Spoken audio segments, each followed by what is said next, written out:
ভাইয়াটা কত আশা নিয়ে কেকটা অর্ডার করেছিল, কিন্তু একদম লাস্ট মুহূর্তে ভাইয়া আমাকে যেটা বলল সেটা শোনার পর আমি খুবই কষ্ট পেয়েছি।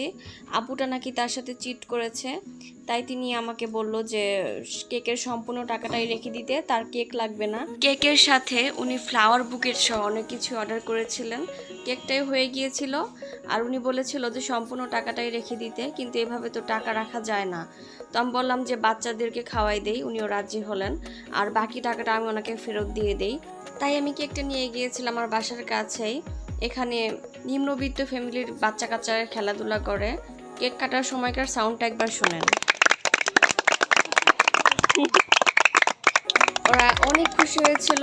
আর এখানে 5 মিনিটের মধ্যে অনেক বাচ্চা চলে এসেছিল, 20 থেকে 25 জনের মতো। আর কেকটাও ছিল মাত্র 1.5 পাউন্ডের। আরও বাচ্চা আসা শুরু করছিল, তাই আমাকে তাড়াতাড়ি কাজটা কমপ্লিট করতে হয়। আর পিসগুলো অনেক ছোট ছোট হয়েছিল।